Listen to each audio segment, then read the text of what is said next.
Today's lecture covers the classical theory of the causes, effects, and social costs of inflation. Here we'll learn first the quantity theory of money, and two, the money demand function, which will be used in the ISLM model in later chapters, like chapters 10 and 12, and three, social costs of inflation, and finally, the classical dichotomy and neutrality of money, which is a central topic in monetary theory. Mostly the material is not difficult, but it is theoretical, especially the classical dichotomy and neutrality of money. Here, classical assumes prices are flexible and markets clear, and it applies to the long run. Over the short run, the inflation rate can be volatile, as you can see in this graph. And we may learn about the forces that affect inflation in the short run in later chapters.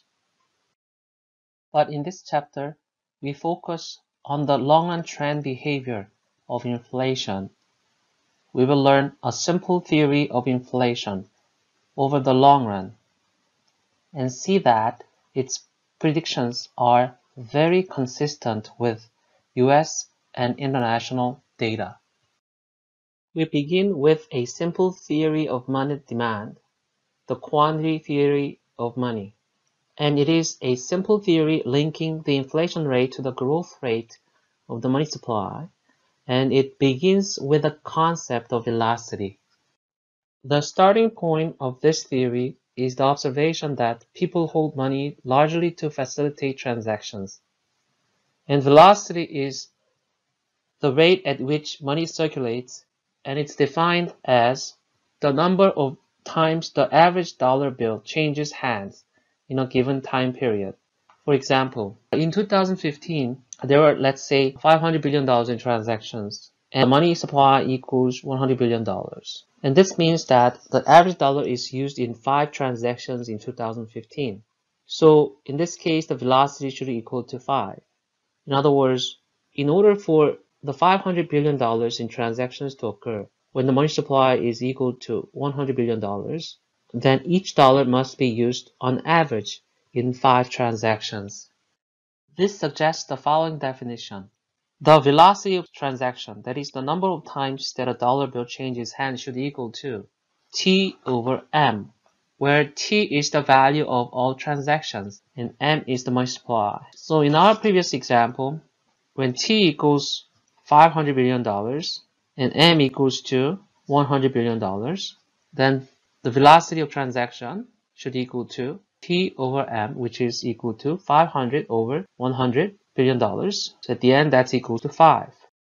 Do you know the difference between nominal GDP and the value of transactions? The difference is this.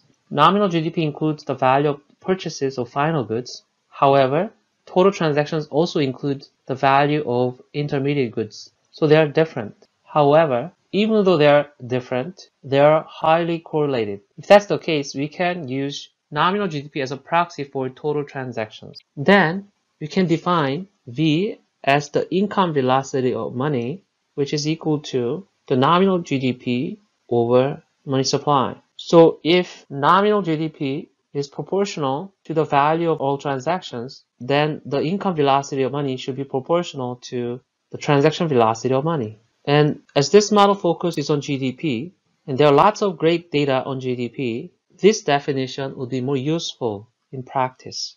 So when you define the income velocity of money as P times Y, where P is the price of output, Y is the quantity of output, so we can use GDP deflator as the price and real GDP as Y, the quantity of output, then P times Y will be the nominal GDP. So from this point on, we'll use the so-called income version of velocity, or the income velocity of money, as the velocity of money. So here, income velocity of money, you should remember, should equal to, that is V equals to PY over M, where PY is the nominal GDP or value of output, and M is money supply. And we'll use this version of velocity of money from now and on. Following from the preceding definition of velocity, that is V equals PY over M, Now I can derive the so-called quantity equation. So in other words, I can multiply both sides actually by m of the definition of velocity. Then you can derive this equation mv equals py. So when v equals py over m, I can multiply both sides by m, then I can derive the famous quantity equation. This is just an identity as it holds by the definition of the variables. Next, let me derive the money demand. So since we may expect that the amount of money that people want to hold will be proportional to the price of a transaction, if the cost of the average transaction doubles, then we can expect that the demand for money doubles. So this leads to a money demand function of the form. That is, money demand, so let me call M superscript D, should equal to some constant K times Py. In other words, when money demand is proportional to Py, that is nominal GDP, then we can derive the equation of the form money demand should equal to K times Py, some constant K times Py. And as we carry out our analysis in real terms, we can rewrite our money demand function in real term as M over P equals Ky. So I denote in real terms the money demand function. So M over P, I put superscript D. So D is not a power, it just describes the fact that it's a demand. So real money demand, that is, so if you divide M by P, you get the real money demand. And that should equal to right hand side K times Y in real terms, where K can be viewed as how much money people wish to hold for each dollar of income. And in this model, K is exogenous, some constant that is given. And if money supply equals money demand, then real money supply equals real money demand. So real money supply, or the real money balances, that is M over P, that is the purchasing power of the money supply, should equal to the real money demand at equilibrium in money market. So if that's the case, then I would say that real money balances M over P should equal to K times Y. So as real money balances M over P equals to real money demand, which is KY, then it is equivalent to the quantity equation with V velocity equals to 1 over K, or K equals to 1 over V. So this implies that when people hold lots of money relative to their incomes, that is when K is large, money changes hands infrequently, that is velocity is small. So remember, V is the number of times that a dollar bill changes hands. So you see that on top, first row we have money demand in real term. So real money balances M over P should equal to real money demand, which is equal to KY. And the quantity equation looks like MV equals PY. So you can see that if you substitute instead of K 1 over V, then M over P equals to Y over V. And then I can rearrange it to derive the quantity equation from that. So there's a connection between money demand and the quantity equation. The link is substituting K with 1 over V, then it links perfectly. So now back to the quantity theory of money. It starts with quantity equation, and it assumes V is constant and exogenous. So in this case, V is equal to V bar, some constant V bar. Then the quantity equation becomes the quantity theory of money with MV equals PY, where V is some constant V bar. So when you say quantity equation, you're talking about M times V equals P times Y, or MV equals PY.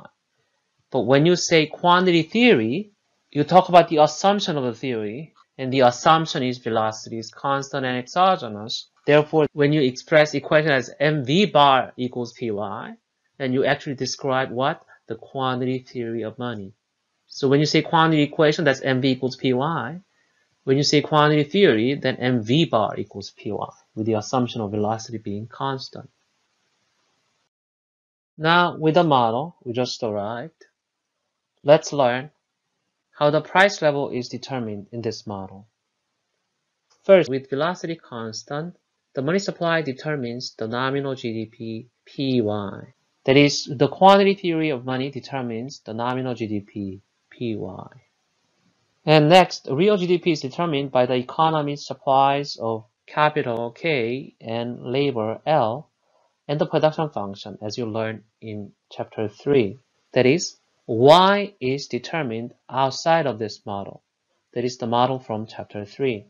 Therefore, the price level is, that is P equals to nominal GDP over real GDP. That is P equals to PY over Y. That is the value of nominal GDP, PY, and real GDP, Y, together determine P. So that's how the price level P is determined in this model. Now, let's recall from chapter 2, the growth rate of a product equals the sum of the growth rates.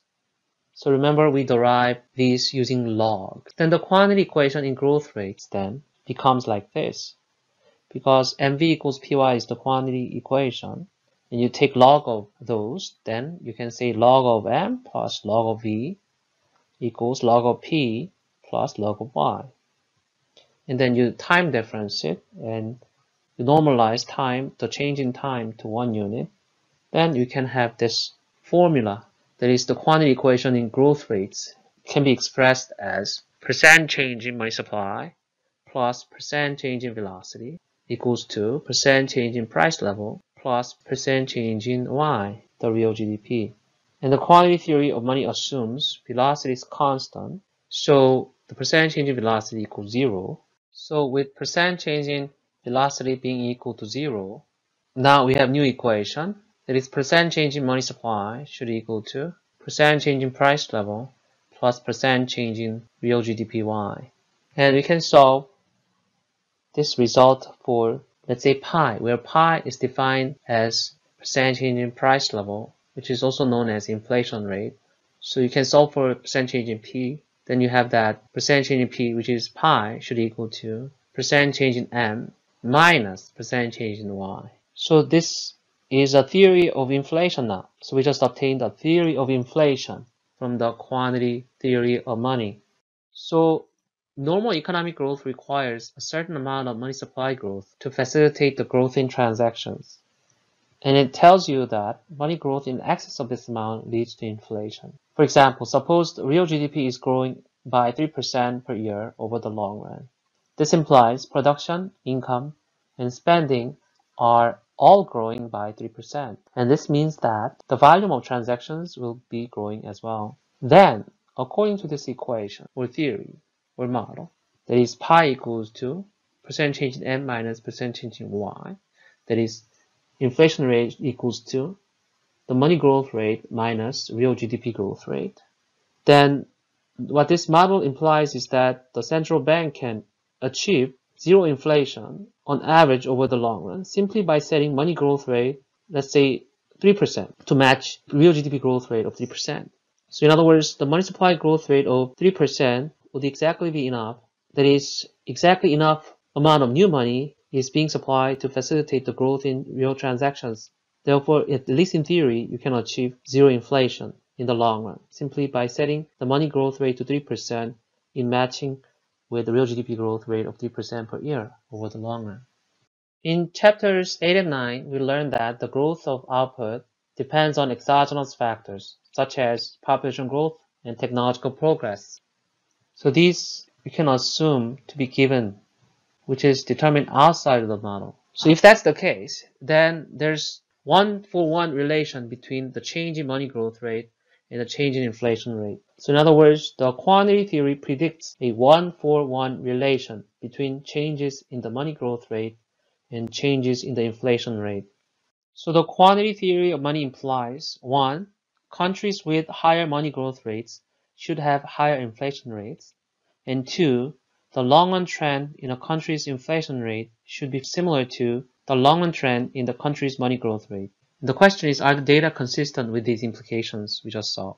So in this scatter plot, each point represents a country. Each variable is measured as an annual average over the period 2000 to 2013. And the horizontal axis, we have money supply growth, in this case using M2 growth rate as a measure of money supply growth. And the vertical axis, we have inflation rate, and we use CPI growth rate as a measure of inflation rate. And each dot represents a country. And as you can see, there's strong positive correlation. So you see the positive trend line in this plot. So the strong positive correlation is an evidence for the quantity theory of money. That is, there's a positive correlation between money supply growth rate and inflation rate. This is a plot of US inflation and money growth rate. Here, money growth rate is M2 growth rate, and inflation rate is, like I saw before, CPI growth rate. So the green is the M2 growth rate, and the red is the inflation rate. So if you look at this plot looks very messy at first sight, because in the short run, there's a lot of fluctuations. However, as we plot the trend lines, we see inflation and money growth have the same long-run trends, and this is in line with the quantity theory, what quantity theory predicts. As you may recall, the quantity theory of money is intended to explain the long-run relation of inflation and money growth, not the short-run relation.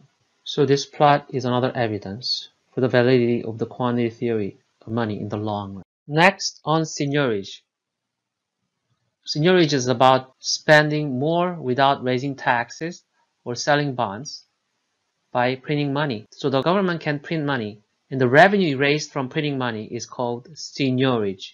And this can be viewed as so-called the inflation tax, because printing money to raise revenue causes inflation, and the inflation is like a tax on people who hold money. And in the United States, seigniorage accounts for only about 3% of total revenue. However, in Italy and Greece, seigniorage has often been more than 10% of total revenue. So in countries experiencing so-called hyperinflation, seigniorage is often the government's main source of revenue, and the need to print money to finance government expenditure is the primary cause of hyperinflation. And it's interesting if you can see the case study on page 113 in 9th edition of Mankiw, titled Paying for the American Revolution. So in a nutshell, during the American Revolution, the Continental Congress depended significantly on seigniorage to finance the revolution, and the new issues of continental currency grew approximately 20-fold between 1775 and 1779, leading to substantial inflation. Next topic is on the relationship between inflation and interest rates. And as you may already be familiar with from the principles class, nominal interest rate, denoted by I, is not adjusted for inflation, whereas the real interest rate, denoted by R, is adjusted for inflation. That is, R equals to I minus pi. That is, real interest rate should equal to nominal interest rate minus inflation rate. And you can rearrange this equation's terms and write the nominal interest rate I as the sum of the real interest rate R and the inflation rate pi. So this is known as the Fisher equation, that is I equals R plus pi. And in chapter 3, we learn S equals I. S stands for saving, national saving, equals to I investment. And that determined R, real interest rate. So S and I are real variables. And in chapter 3, we learned about the factors that determine S and I. And these factors did not include the money supply, velocity, inflation, or other nominal variables. And in the classical long-run theory covered here in chapter 5, changes in money growth or inflation do not affect the real interest rate R. And this is why an increase in pi causes an equal increase in I. And this 1-for-1 relationship is called the Fisher effect. That is, an increase in pi causes an equal increase in I. This is known as the Fisher effect. So this is the plot of US inflation and nominal interest rates. As you see in this plot, inflation and the nominal interest rate are very highly correlated. And this is consistent with the Fisher effect. That is, increase in inflation rate would increase nominal interest rate. There's 1-for-1 relation between inflation rate and nominal interest rate. So part of the reason that they are not perfectly correlated, however, is occasionally real values may change due to changes in savings and investment, and this may affect the real interest rate to change. So it's not always, but very highly correlated. That is, inflation and nominal interest rate are very highly correlated, but occasionally the real things may change that affect real interest rate to change. Therefore, sometimes they are not correlated, but most of the time they're correlated. This scatter plot shows the average nominal interest rate I on short-term treasury bills and the average inflation rate pi in 100 countries during the period 2000 to 2013. So each dot is a country. Horizontal axis you have inflation rate, vertical axis we have nominal interest rate. And you can definitely see the positive trend line there. So this is an evidence for the Fisher effect. That is the positive correlation between the inflation rate, pi, and the nominal interest rate, I, is evidence for the Fisher effect. Now you stop for a moment and try to apply the theory by trying to answer these questions. Suppose velocity v is constant and money supply M is growing 5% per year. Real GDP Y is growing 2% per year. And real interest rate is given as 4. So try to answer this question. Part A, solve for I, nominal interest rate. And part B, if the Fed increases the money supply money growth rate by 2 percentage points per year, then find the change in interest rate, nominal interest rate, I. And then C, suppose the growth rate Y falls to 1% per year. What will happen to inflation rate? And what must the Fed do if it wishes to keep inflation rate pi constant? So take like 5 minutes of your time and in a piece of paper try to answer these questions. Please try to do this based on what we have learned in this chapter. So the hint is we have to utilize all the theories you learn and the equations and effects. So remember what we learned before. We learned the quantity equation and quantity theory. And then we had Fisher equation and Fisher effect. So that's the hint. So based on these things you have learned, equations, remember, try to answer these questions. So you need at least 5 minutes of your time to spend. And then if you still cannot answer it, then you look at the solution. So here's the answer. So how did you answer A? A is the easiest part. So with the V is constant, M grows 5% per year, and Y grows 2% per year. And R is given as 4%.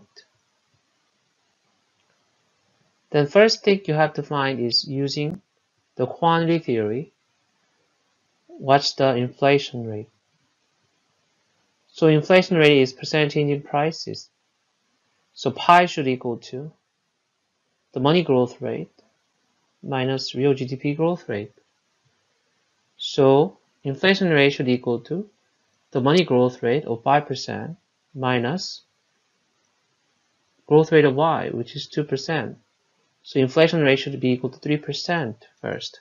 Then once you find inflation rate equals to 3%, then you can find nominal interest rate I using the Fisher equation. So I is equal to R plus pi. That's the Fisher equation. Now substitute R equals 4% and pi equals 3% you found from previous step. So therefore at the end, nominal interest rate should equal to 7%. So that's how you answer part A. Now, how would you answer part B?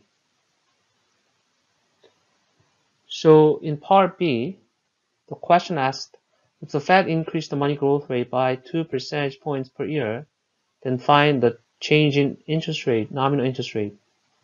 So we just learned that there's one forward relation between inflation rate and nominal interest rate. And before we learn that, we learned through quantity theory, there's one forward relation between money growth rate and inflation rate. So now I can combine these two one-for-one relations. So we figure out if the Fed increases the money growth rate by 2 percentage points, then you can figure out inflation rate will change by 2 percentage points. Then next, the one-for-one Fisher effect relation between, that is, inflation rate and nominal interest rate is also 2 percentage points. So therefore at the end, nominal interest rate changes by 2 percentage points, same as the increase in money growth rate of 2 percentage points. So that's how you answer this question. And part C. So part C is asking that you suppose the growth rate of y falls to 1% per year. So that means instead of 2%, so now you have 1% for y growth rate. So that means inflation rate now is 5% minus 1% instead of 5% minus 2%. Therefore, inflation rate now becomes 4%. Then the change in inflation rate is, before it was 3%, now it's 4%, is 1 percentage point. Therefore, inflation will increase by 1 percentage point. So if the Fed wishes to keep inflation rate constant, it needs to offset the effect of reduction in the Y growth rate by reducing the money growth rate the same amount. So to prevent inflation from rising, then the Fed must reduce the money growth rate by 1 percentage point per year. Now, we can look at two real interest rates, ex ante versus ex post, that is, expected versus actual real interest rates. Now let pi denote the actual inflation rate that is not known until after it has occurred, and denote capital alphabet E, pi, as expected inflation rate. Then we can distinguish two real interest rates. First is the ex ante real interest rate, that is, the real interest rate people expect at the time they buy a bond or take out a loan. And the other is so-called ex post real interest rate, that is the real interest rate that is actually realized.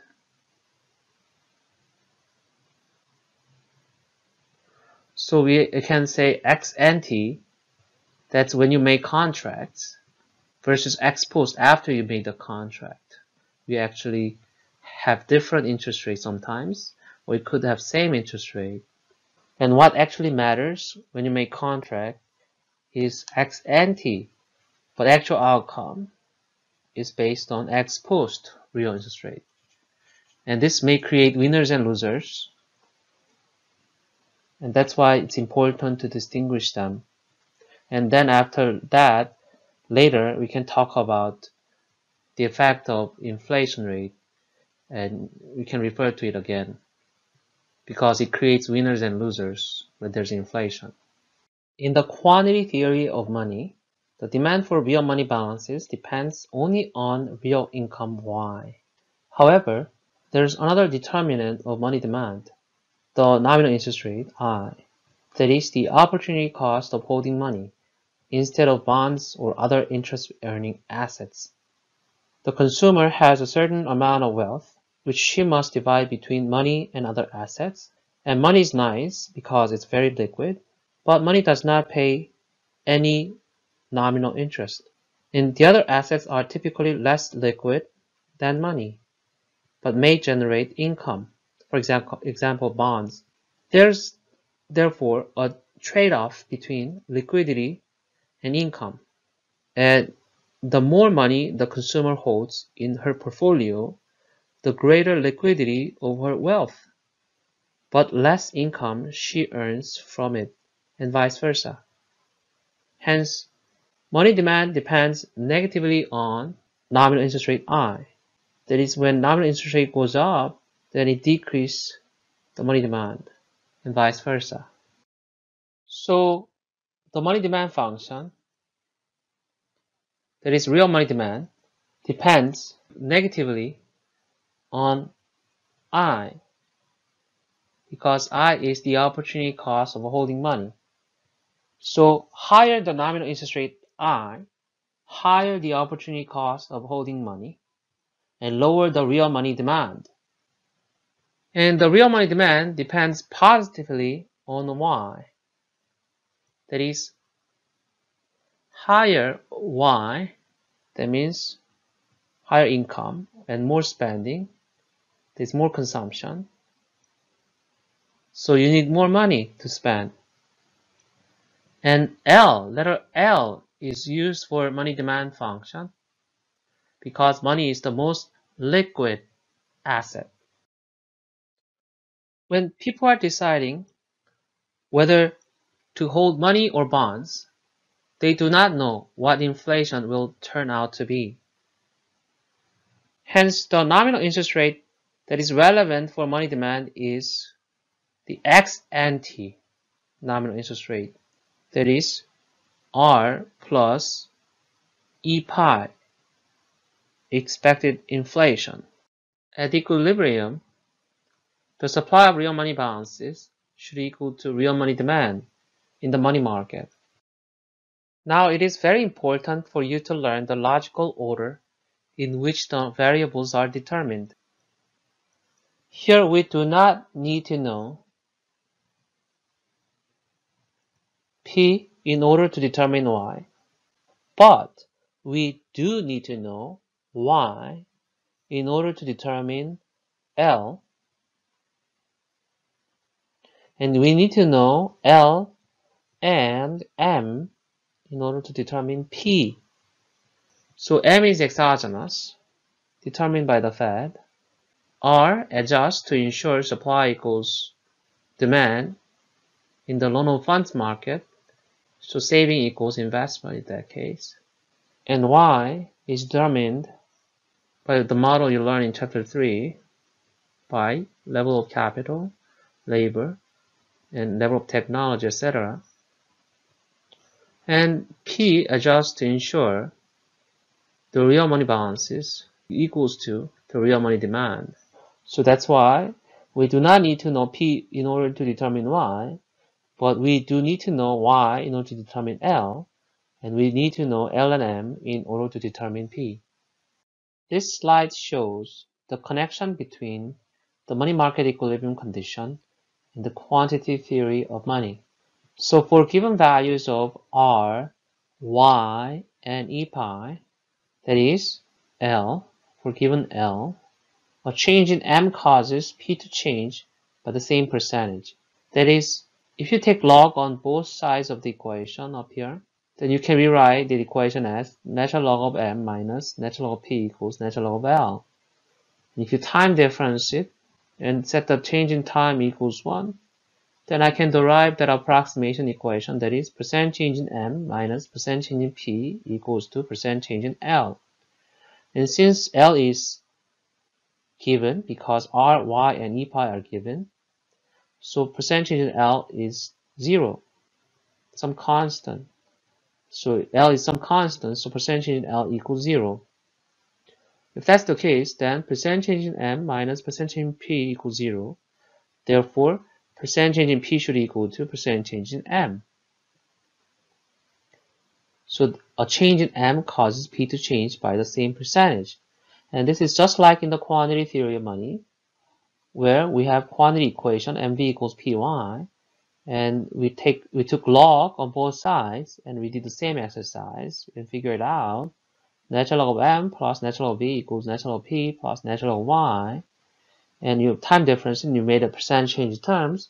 And since percent change in V is, by the assumption, is 0, we found that percent change in M equals to percent change in P plus percent change in Y.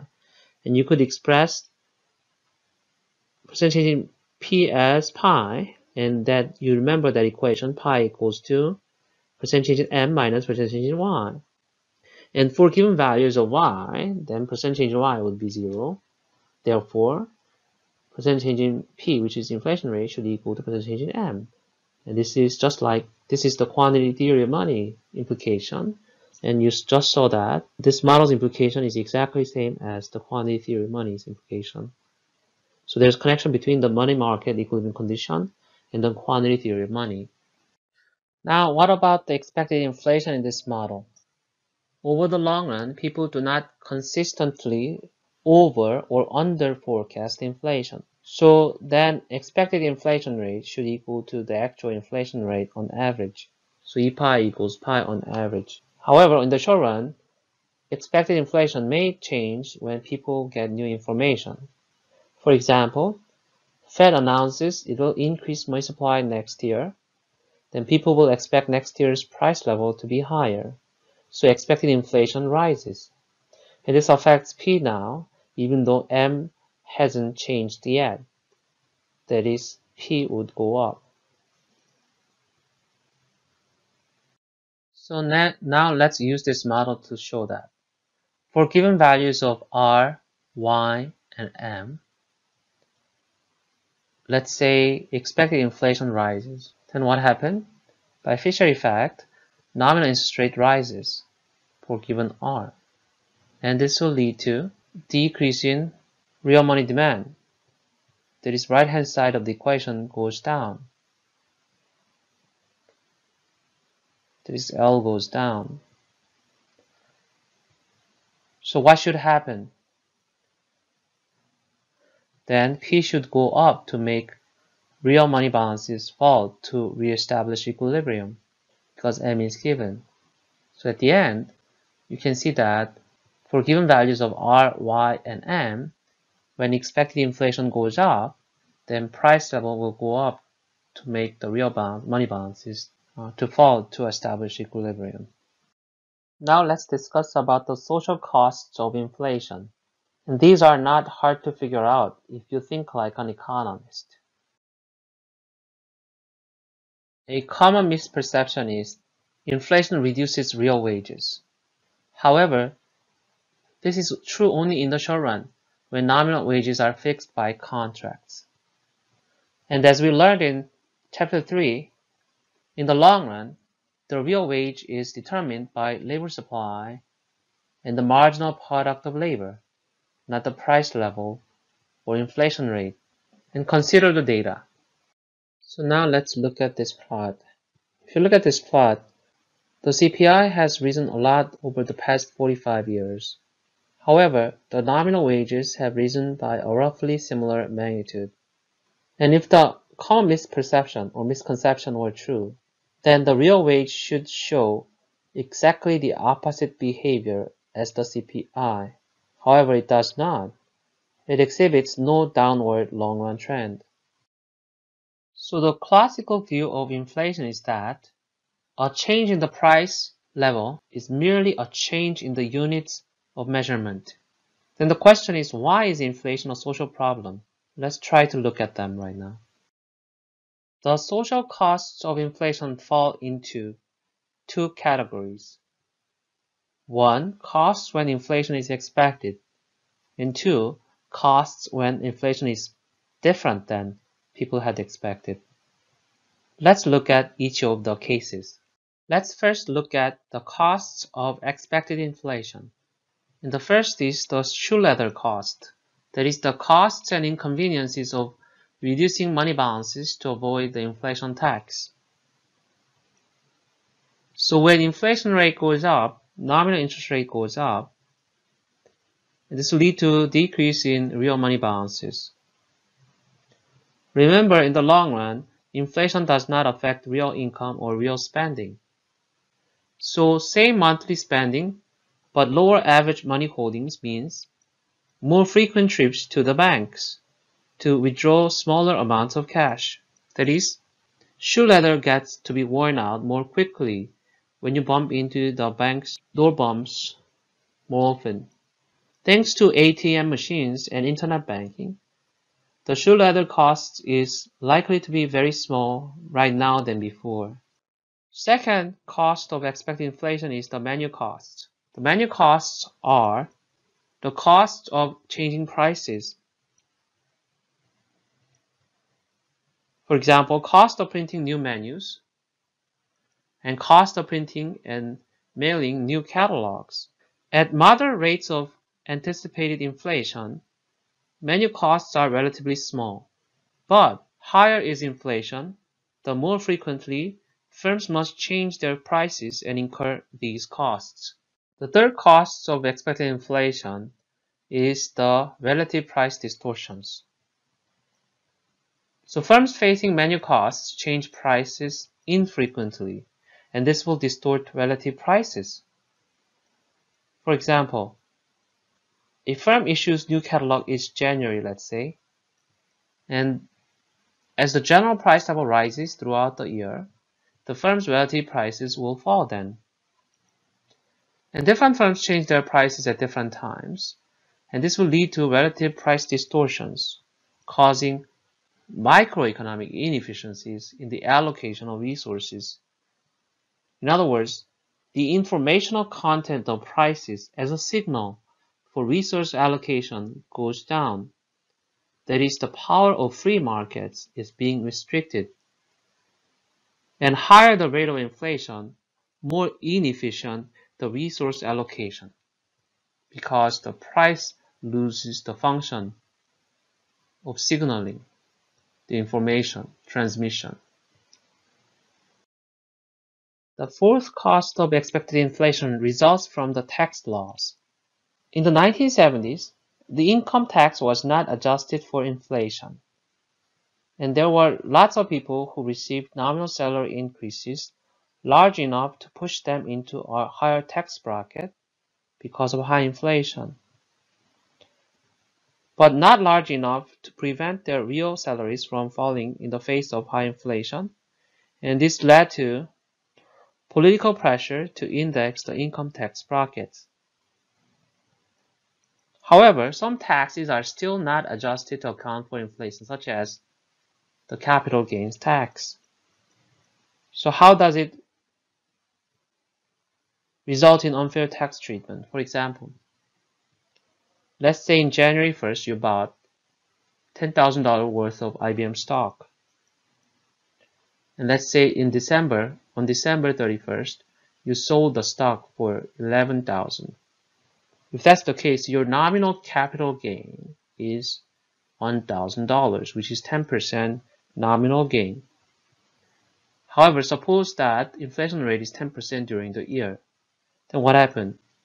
Your real capital gain is zero now, but the government requires you have to pay taxes on your $1,000 of nominal gain.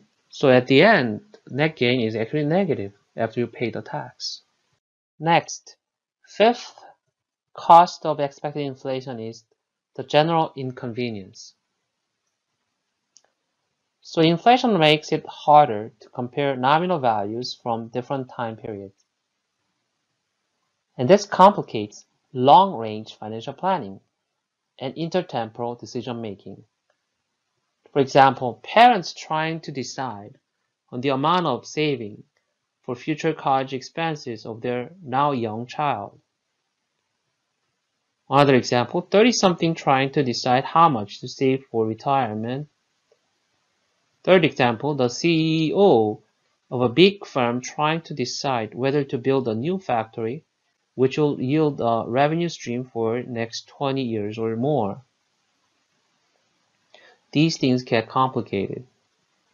And referring to an economist, Arthur Econ, a famous economist, with his Econ's law, notes, quoting him, when doing comparison shopping, inflation means you have to retain more information. That is, in addition to where you saw a good, at what price, you also have to remember when. Now let's look at additional cost of unexpected inflation. First, arbitrary redistribution of purchasing power. Would it upset you if someone just took wealth away from someone and gave it to others? This is in fact what's happening when inflation turns out different than expected. And many long-term contracts are not indexed, but based on expected inflation. And if actual inflation turns out different from expected inflation, then some gain at others' expense. For example, if actual inflation is actually greater than expected inflation, then actual real interest rate is less than expected real interest rate. In this case, the purchasing power is transferred from lender to borrower. That is, the lenders actually get less than expected real return for the money he lent out. On the other hand, borrower actually paid less real interest. So borrowers actually pay less in real terms. So that's why, in this case, purchasing power transfer from lender to borrower. On the other hand, if actual inflation turned out to be less than expected inflation, then the purchasing power is transferred from borrower to lenders actually, as real interest is actually higher than expected. So you actually pay more than expected as a borrower, and you receive more as a lender for his lending activity. It's all because the contract is based on ex ante real interest rate. Thus, the nominal interest rate reflects that expectation, but then actual turn out different from expected. So this unexpected inflation may lead to arbitrary redistribution of purchasing power from one to the other. Finally, another additional cost of high inflation is increased uncertainty. So when inflation is high, it's more variable and unpredictable. And actual inflation turns out different from the expected inflation more often. The differences tend to be larger, though not systematically positive or negative. So arbitrary redistributions of wealth is more likely, and this creates higher uncertainty, making risk-averse people worse off because they hate uncertainty. If we have to find one benefit of inflation, inflation allows the real wages to reach equilibrium levels without nominal wage cuts. Because nominal wages are rarely reduced, even when the equilibrium real wage falls, this hinders labor market clearing. Therefore, moderate inflation improves the functioning of labor markets. Because when there's structural unemployment, for example, created by, let's say, minimum wage laws, then when there's inflation, these minimum wages are not going to be binding minimum wage anymore because real wage is going to fall. Then eventually you'll find equilibrium outcome as it becomes non-binding minimum wage. Then the markets will clear. So the structural unemployment problem disappears in this case with inflation. Now let's talk about an interesting topic, that is hyperinflation. So typically, when inflation rate is greater than or equal to 50% per month, then we say it is hyperinflation.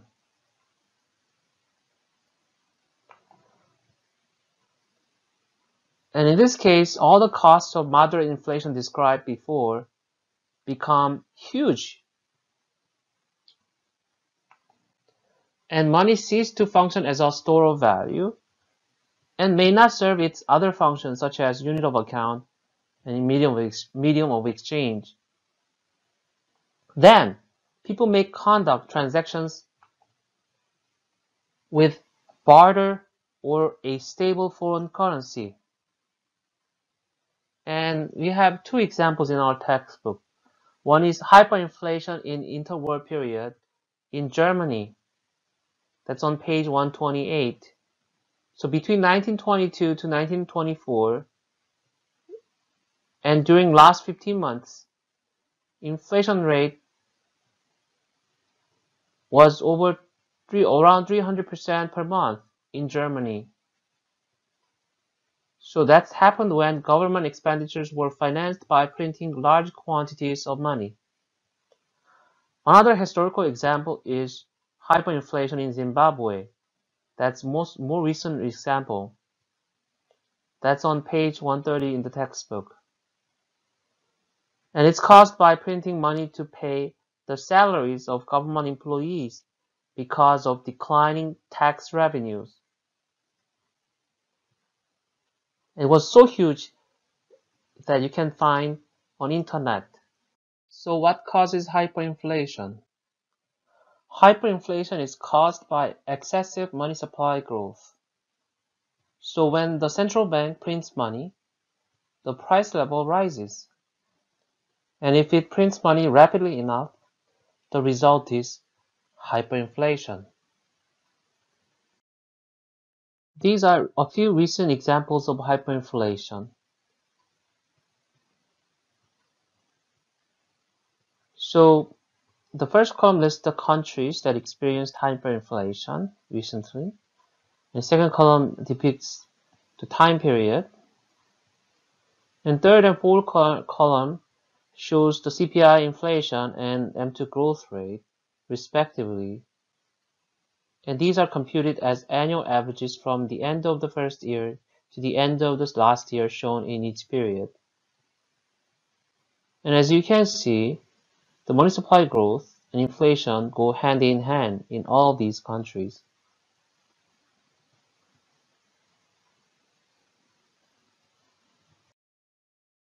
So solving the problem of hyperinflation is easy. Why then do governments allow hyperinflation to occur? When a government cannot raise taxes or sell bonds, it must finance spending increases by printing money. That is, seigniorage. In theory, the solution to hyperinflation is simple: stop printing money. On the other hand, in the real world, this requires drastic and painful physical restraint, and often politically not feasible. Finally, on the classical dichotomy, here we separate real versus nominal variables. Real variables are measured in physical units, that is, quantities and relative prices. For example, quantity of output produced, real wage, that is output earned per hour of work, and real interest rate, that is output earned in the future by lending 1 unit of output today.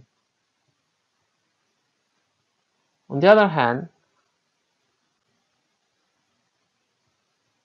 nominal variables are measured in money units.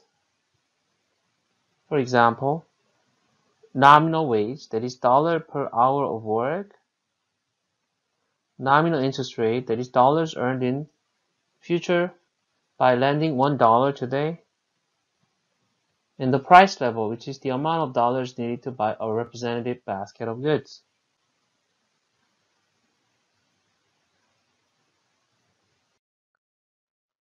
Classical dichotomy. Classical dichotomy is the theoretical separation of real and nominal variables in the classical model, which implies nominal variables do not affect real variables. That is, in the long run, real variables in the economy can be determined independently of nominal variables. And this implies neutrality of money. That is, changes in the money supply do not affect real variables, but only nominal variables. And in the real world, money is approximately neutral in the long run. That is, a 10% increase in money supply will lead to, for example, 10% increase in dollar prices, that is nominal variables, but real variables do not get affected.